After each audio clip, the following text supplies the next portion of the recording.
Hi everyone, it's me Anjali Verma, your educator and welcome to my channel Study Warehouse। आज की इस video में हम लोग बात करने वाले हैं about the complete maths strategy और we can say the maths road map for 2025 boards.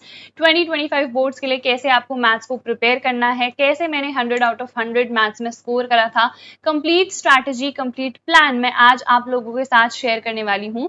तो सबसे पहले तो यार देखो, आप लोगों को पता है लेटेस्ट सिलेबस के अकॉर्डिंग ही आप लोगों को प्रिपरेशन करनी है। आपको पता है हमारे पास दो बुक्स हैं। फर्स्ट बुक में हमारे पास टोटल 6 चैप्टर्स हैं और सेकंड बुक में टोटल 7 चैप्टर्स हैं, विच मींस हमारे पास इन टोटल 13 चैप्टर्स हैं। अब अगर आप लोग CUET के लिए भी प्रिपेयर कर रहे हो तो जो भी हमारे पास डिलीटेड टॉपिक्स भी हैं आप लोगों को वो सारे भी करते हुए चलने हैं।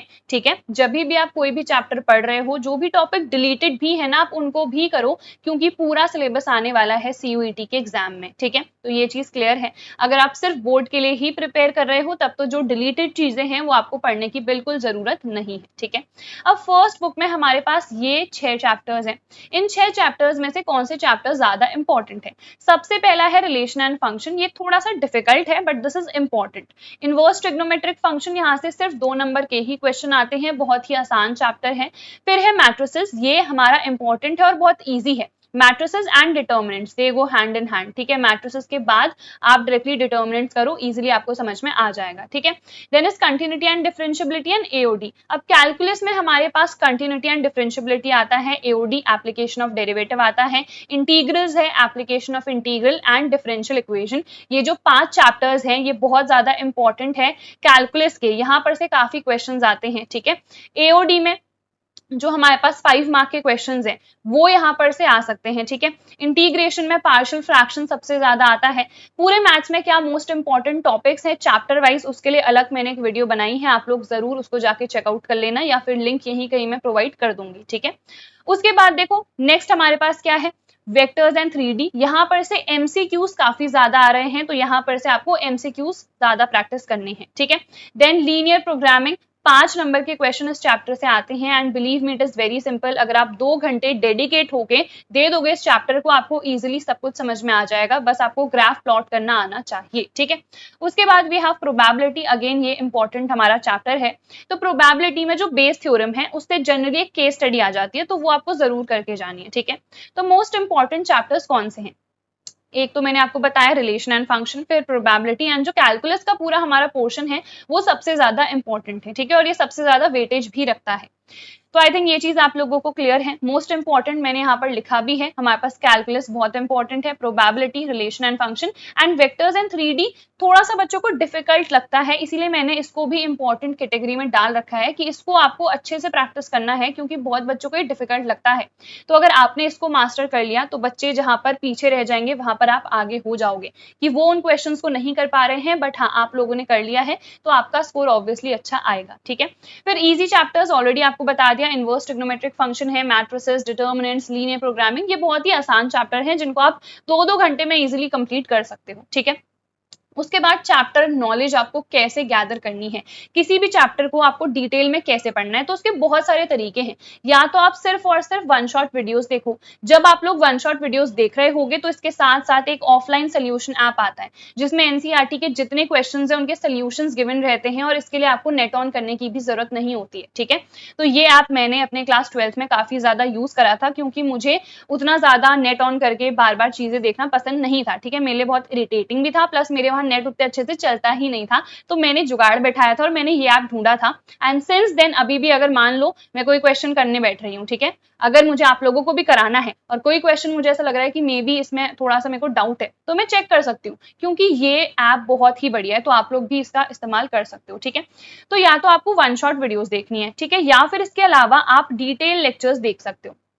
डिटेल लेक्चर्स भी मैथ्स में 2 टाइप के होते हैं, एक जहां पर NCERT का हर एक क्वेश्चन आपको सॉल्व कराया जा रहा है, दूसरा जहां पर PYQs भी करा रखे हैं, क्वेश्चन बैंक से क्वेश्चंस भी करा रखे हैं, तो आप कुछ भी कर सकते हो। अगर मेरी आप मानोगे तो मैं तो यही सजेस्ट करूंगी आप लोग सबसे पहले वन शॉट वीडियोस देखो। मैंने खुद मैथ्स के लिए सारी one shot videos, expected questions की वीडियोस डाल रखी हैं, आप उनको चेकआउट कर सकते हो, links are in the description. तो आपको क्या करना है, ये जो वन शॉट वीडियोस है ये आपने देख ली, उसके बाद आपको एनसीईआरटी खोलनी है। इंपॉर्टेंट क्वेश्चंस मैंने ऑलरेडी उन वन शॉट्स में करा रखे हैं, बट उसके अलावा जितने भी क्वेश्चंस हैं वो आप लोगों को खुद से प्रैक्टिस करने हैं। आपने खुद से क्वेश्चंस को प्रैक्टिस करा, फिर उसके बाद जो भी क्वेश्चन में डाउट है तो ऑफलाइन सोल्यूशन ऐप है, आप सिंपली वहां पर जाके क्वेश्चन का सोल्यूशन देख सकते हो। ठीक है, उसके बाद क्वेश्चन बैंक से आपको क्वेश्चंस को प्रैक्टिस करना है एंड प्रीवियस ईयर पेपर्स से। लास्ट 10 ईयर के प्रीवियस ईयर पेपर्स तो आपको जरूर करने हैं। एंड क्वेश्चन बैंक में क्यों कह रही हूँ, क्योंकि देखो एक रेफरेंस बुक तो आपको चाहिए ही होती है, क्योंकि एनसीईआरटी में लिमिटेड क्वेश्चंस हैं, so that is not enough for maths, है ना। यहाँ पर मैंने लिखा भी है, क्या एनसीईआरटी इनफ है, तो नहीं, NCERT is not enough.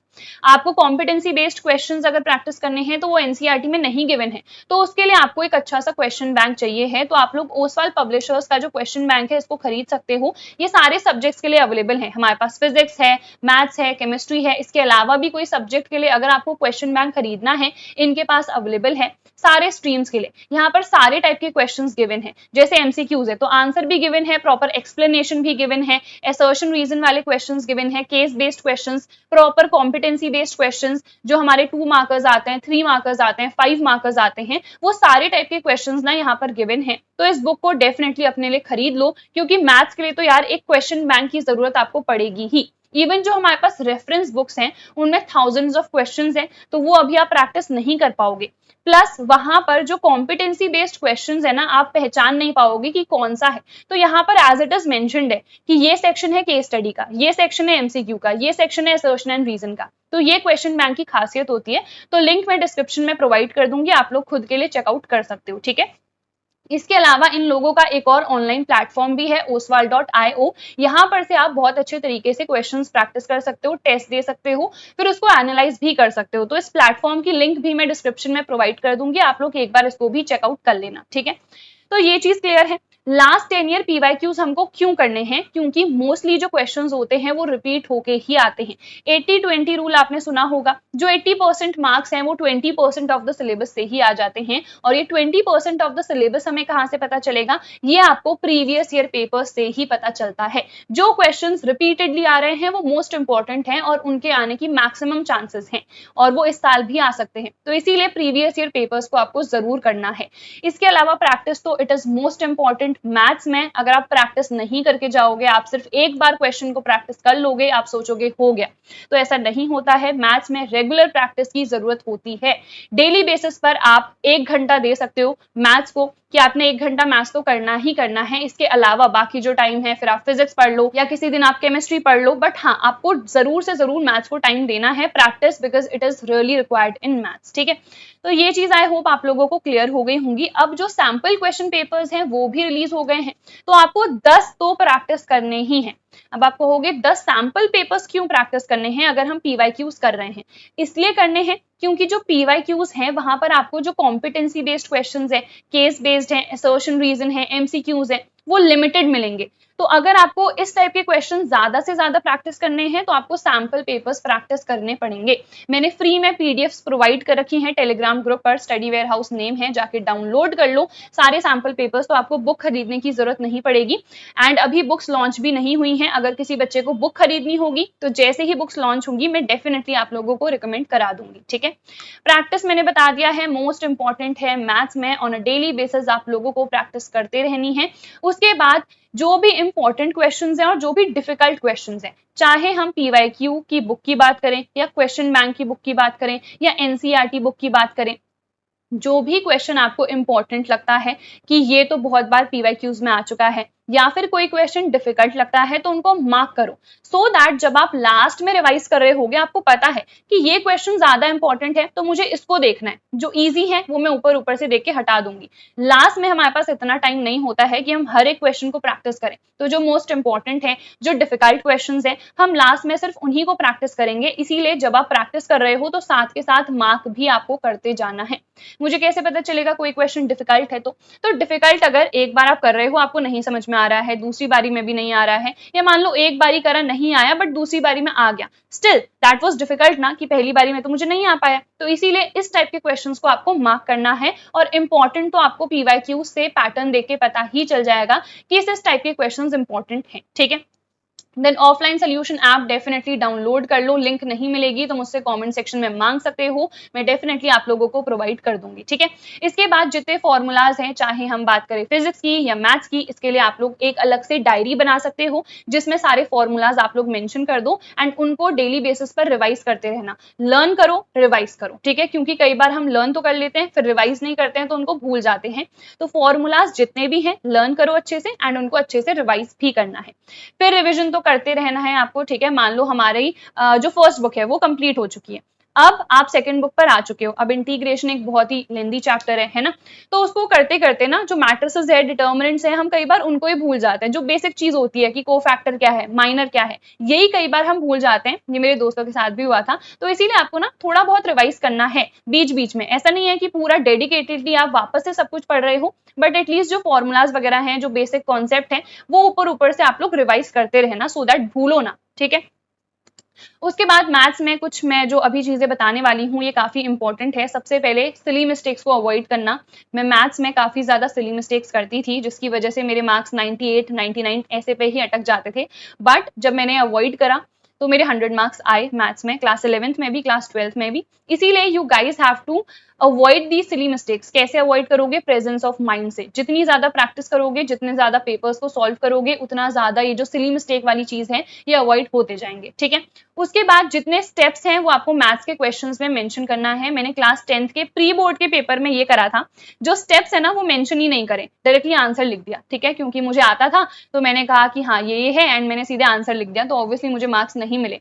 Actual में मेरी टीचर ने खुद कहा था कि आप कैपेबिलिटी रखते हो कि आपके 100 आ जाएं, बट नहीं आ रहे हैं क्योंकि ना आप स्टेप मेंशन करते हो, सिली मिस्टेक्स इतनी ज्यादा है। तो ये चीजें फिर मैंने सोची कि हाँ सही कह रही हैं, मुझे सारे स्टेप मेंशन करने हैं, हर एक स्टेप। कोई अगर इंपॉर्टेंट फॉर्मूला है तो ब्रैकेट में मेंशन करना है, ठीक है। जब तक फाइनल आंसर नहीं आता है तब तक किसी क्वेश्चन को छोड़ना नहीं है एंड वापस से चेक करना है, रीचेक करना है कि जो भी मैंने स्टेप लिख रखे हैं क्या मैंने सही करे हैं या नहीं, कोई मिस्टेक तो नहीं कर दी, कोई कैलकुलेशन मिस्टेक तो नहीं है। तो ये सारी चीजें आपको रीचेक करनी है, ठीक है।